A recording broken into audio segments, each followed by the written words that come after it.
आपणा सर्वांना नमस्कार.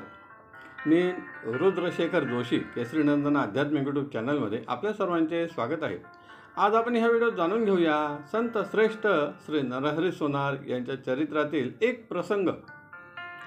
श्री विठ्ठलाच्या मूर्तीवर मस्तकी शिवलिंग का आहे? आपल्या महाराष्ट्रात संतांची भूमी असे म्हटले जाते. महाराष्ट्रात संत श्रेष्ठ श्री तुकाराम महाराज, संत श्रेष्ठ श्री गोरा कुंभार असे अनेक संत होऊन गेलेत. त्यातीलच एक संत म्हणजे संत श्रेष्ठ श्री नरहरी सोनार हे होत. श्री क्षेत्र पंढरपूर व त्याच्या आसपासच्या गावामध्ये देखील अनेक संत राहत होते. श्री नरहरी सोनार महाराज हे पंढरपुरातच राहत होते. ते श्रेष्ठ भक्त होते. पंढरपुरात राहत होते, पण भक्ती मात्र श्री मल्लिकार्जुनाची किंवा भगवान शंकरांची करीत होते. भगवान शंकरांचे इतके निस्सीम भक्त होते की त्याशिवाय कोणत्याही देवाचे दर्शन घेत नसत. म्हणजेच पंढरपुरात राहून देखील श्री विठ्ठलाच्या मंदिरात मात्र जात नसत. एकदा एका सावकाराने श्री विठ्ठलास नवस केला, हे श्री विठ्ठला पांडुरंगा, मला संतती नाही. जर पुत्रप्राप्ती तुमच्या कृपाप्रसादाने झाली तर मी पंढरपुरात येऊन आपणास सोन्याचे कटीसूत्र किंवा करदोडा आपणास अर्पण करेल.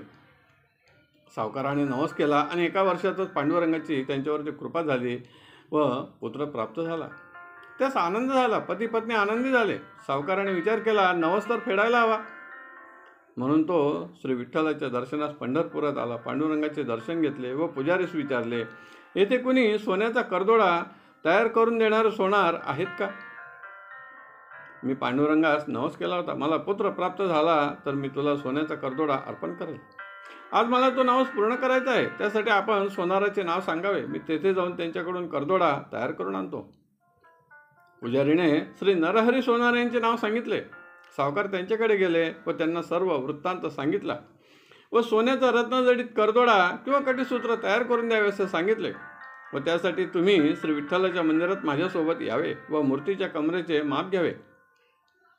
पण त्यांनी स्पष्ट नाही सांगितले. तेव्हा सावकारही विचार करू लागले, पंढरपुरात राहून श्री विठ्ठलाच्या दर्शनास येण्याचे नाही म्हणत आहे, आता काय करावे? शेवटी सावकारांनी सांगितले, ठीक आहे, मी माप घेऊन येतो. त्याप्रमाणे कटीसूत्र तयार करून द्यावे. श्री नरहरी सोनार यांनी होकार दिला. सावकार मंदिरात गेले, मूर्तीच्या कमरेचे माप घेतले व त्यांच्याजवळ नेऊन दिले.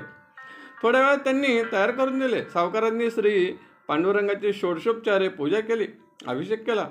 पांडुरंगास नवीन वस्त्र परिधान केले, पितांबर नेसवले व कटीसूत्र बांधले. तर ते काय अपुरे झाले. तेव्हा ते विचार करू लागले, आपण माप तर बरोबर दिले होते, मग असे कसे झाले? पुन्हा श्री नरहरी सोनार यांच्याकडे नेऊन दिले व पुन्हा तयार करून आणले. यावेळी कटीसूत्र मोठे झाले. आता मात्र सावकार चिंता करू लागले. पुन्हा त्यांच्याकडे गेले. तेव्हा सांगितले, आपण माझ्यासोबत चलावे. तरी देखील श्री नरहरी सोनार यांनी सांगितले, मी माझ्या व्रताचे पालन करतो, फक्त भगवान शंकरांव्यतिरिक्त कोणत्याच देवाचे दर्शन घेत नाही. सावकार विनंती करू लागले, माझा नवस कसा पूर्ण होणार? असे म्हणत त्यांनी चिंता व्यक्त केली व एक उपाय सांगितला, आपण डोळ्यावर वस्त्राची पट्टी बांधावी व माझ्यासोबत चालावे. त्यांनी होकार दिला व डोळ्यावर पट्टी बांधली व सावकारासोबत मंदिरात जाऊ लागले. तेव्हा तेथील भाविकांना देखील आश्चर्य वाटले. श्री नरहरी सोनार डोळ्यावर पट्टी बांधून मंदिरात का जात आहे? पण सावकारांसोबत ते मंदिरात पोहोचले व पांडुरंगाच्या मूर्तीस हाताने स्पर्श करून अंदाज घेऊ लागले. तर त्यांना 10 हातांचा स्पर्श झाला. पंचमुखे जाणवली. गळ्यात सर्पांच्या माळा परिधान केल्या आहेत असे जाणवले व त्यांनी मनातच विचार केला, हे तर माझेच आराध्य दैवत आहे, भगवान शंकर आहेत. मी विनाकारण डोळ्यावर वस्त्र बांधले आहे. असे म्हणत डोळ्यावरची पट्टी काढली तर श्री विठ्ठलाचे दर्शन झाले. त्यांनी पुन्हा डोळ्यावर पट्टी बांधली व हाताने स्पर्श केला तर पुन्हा भगवान शंकर यांची मूर्ती आहे असे जाणवले. तेव्हा नरहरी सोनार भगवंतास शरण गेलेत व म्हणाले, मी माझ्या मनात विनाकारण द्वैत भाव ठेवला. आता मी जाणले आहे, श्री शिव व विष्णू एकच आहेत. तेव्हा श्री विठ्ठल म्हणाले, हे भक्ता, तू मला आवडतोस म्हणून मी ही लीला केली. या प्रसंगातून तुला आमच्या एकत्वाची जाणीव झाली.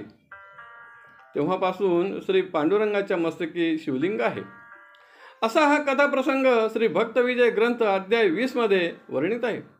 आपणास आवडला असेल तर जरूर लाईक करा, शेअर करा आणि व्हिडिओच्या खाली असलेल्या सबस्क्राईब शब्दावर जरूर क्लिक करा.